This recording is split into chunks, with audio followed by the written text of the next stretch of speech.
Okay, there's a large hall filled with people, and this guy behind the podium starts to speak. Every generation, the Anti-Witch League rises up and defeats the witch threat. And yet every generation, new witches are born. How can this be? When will it end? My hypothesis, said John Winthrop, is that this plague will not end until we face it without fear and study it up close and personal. I think it is time for a new decision to be made.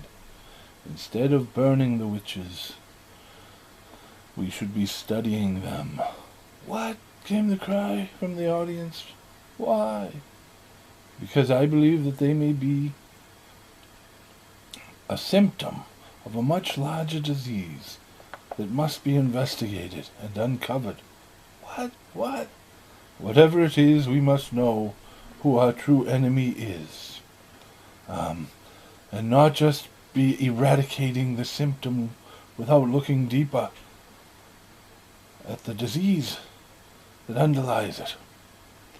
I believe if witches are allowed to form their own colony, isolated from the larger society and left alone, we will be able to use that colony like a petri dish, and we'll be able to study them and seek out new cures and treatments. Witch, came the cries from the audience. But I am a man, I am one of you. Witch. Oh well, I tried, said John. Suddenly all of the doors and windows slammed shut, unable to be opened. And there before them the audience saw Isabella, Queen of the Witches, standing behind the podium, where a brief moment before John Winthrop had stood. The audience began to transform into pigs and asses. You'll all be sold to the market for your meat, she screamed. Because this generation of witches will not be burnt at the stake.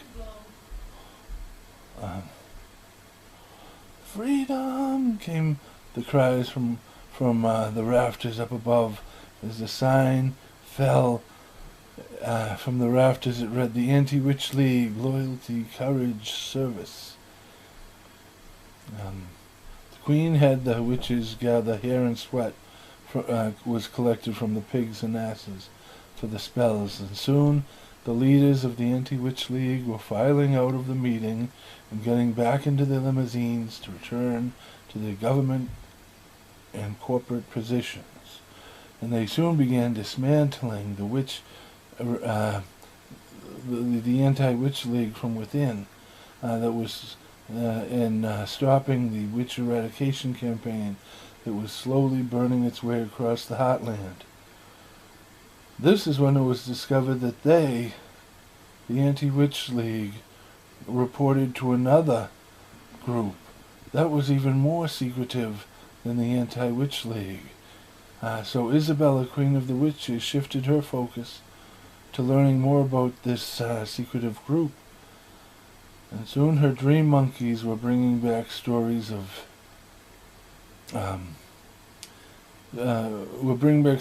vivid dreams that members of the secretive group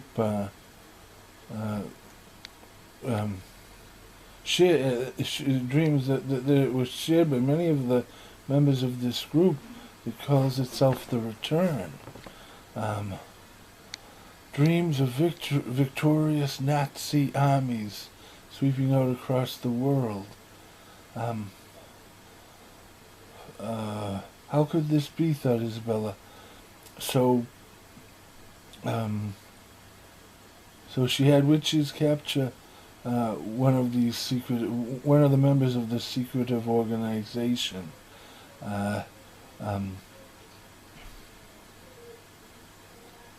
Oh, it's going the wrong way. Wait a minute, hold on.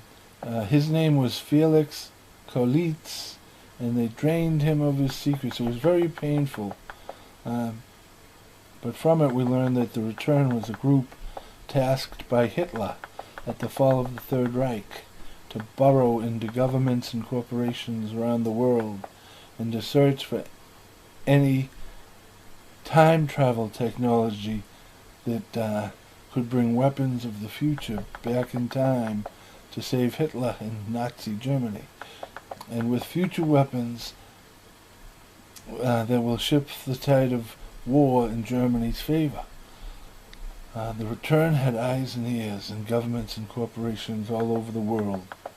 And they had reports that China had a department, something called 812, that was working on time travel. And they were prepared, and so a team was prepared to insert themselves into China and steal time. So the Queen took the hair and sweat of Franz Krauts and prepared a spell. Then said to Noah,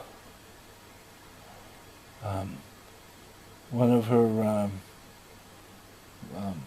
secret agents, appearance is only skin deep, but if you go further than that and take another's thoughts and memories and become that person, then the undoing spell comes with some risk.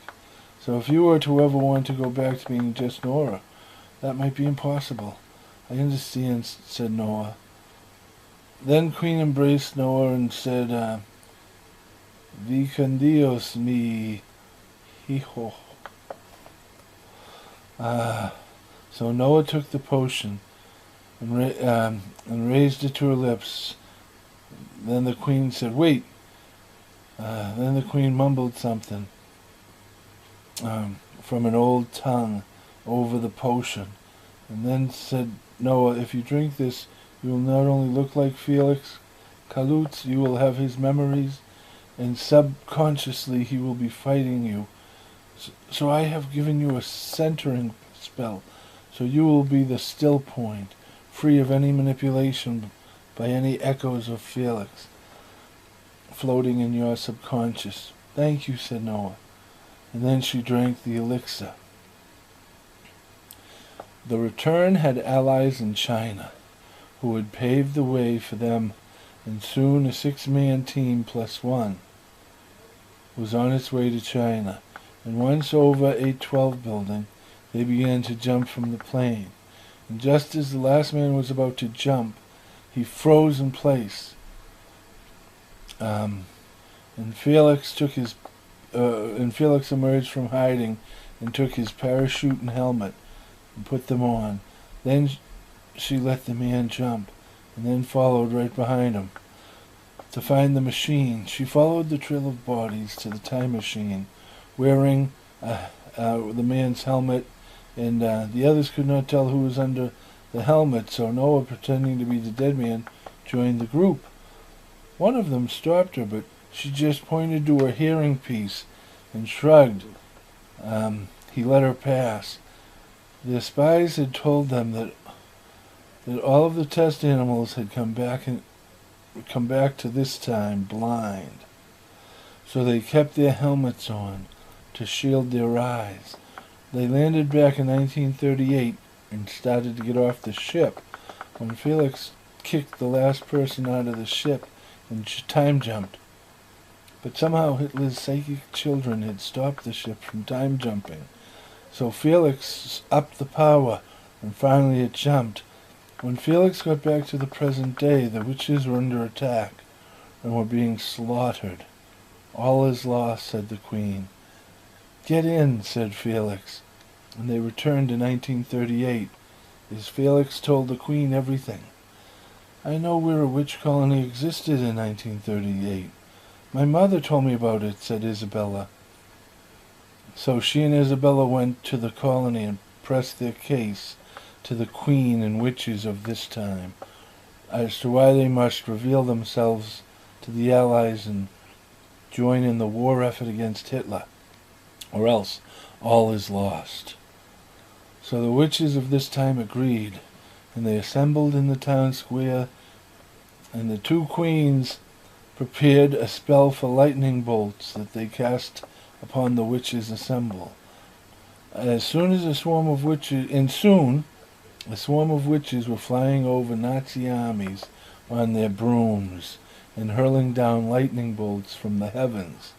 The witches led the Allied armies as they moved across Europe to victory over the Nazis. But when they arrived in Berlin, Hitler and the top Nazi brass were long gone. Then Felix realized that from her still point she could still feel Hitler's psychic children would try to stop her from time jumping. So she concentrated on them, but she could not quite see them or where they were located. So she joined with the two queens, and together they could see them and where they were. It was a base in the Black Forest that no one else could see. So they pinpointed it on a map for the Allies, and the bombing began. Then, with the Queen's help, the Allies took down and disbanded the anti-witch leagues around the world, and witches were allowed to live in peace, harmony, and anonymity with the humans. The first steps of a witch-human friendship, a don't ask, don't tell type of agreement, and by order of the Allies were to be pursued, hunted, and eradicated no more. The witches invited Felix and the Queen to stay with them in their colony in this time, but Felix and the Queen declined their offer and returned home, where they found a world without witches, a world in chaos. What happened, they asked passers-by, but none knew. Then Hitler's psychic children, deformed and grotesque survivors from the bombings that took out Hitler and his top brass at the end of the Great War, sensed them and attacked. They had somehow held on and survived, knowing only the time and date that we had left our world, and so they had waited for our return in hopes of stealing the time machine and rewriting history. The Queen and Isabella were throwing lightning bolts at the forces allied against them as they fought their way back to their ship. And then just before Felix got on board the ship, she saw in her mind where Hitler's psychic children were, and she threw a lightning bolt straight down the chimney. Then instead of time jumping, they instead jumped over to China, where the Queen's cast a spell of forgetting, and everyone associated with Department 812 and the time machine forgot all about it. And then, after emptying the building, the Queen and Felix destroyed it with lightning bolts. Then the Queen and Felix looked around. "They're all gone," said Felix. "We're the last of our kind." "So," said the Queen, "don't be so melodramatic. It's happened before and it'll happen again. Witches have been drowned, frozen, and burnt at the stake. We're indestructible because we are the change, and it cannot be stopped. So in 20 years there will be a new generation of witches walking the earth, and we will be there this time to make sure of their success in leading humanity forward." So then the Queen cast a spell, and the time machine moved 1 second outside of time, to remain there until a witch said the lost and found spell, while burning witch wood in an open field.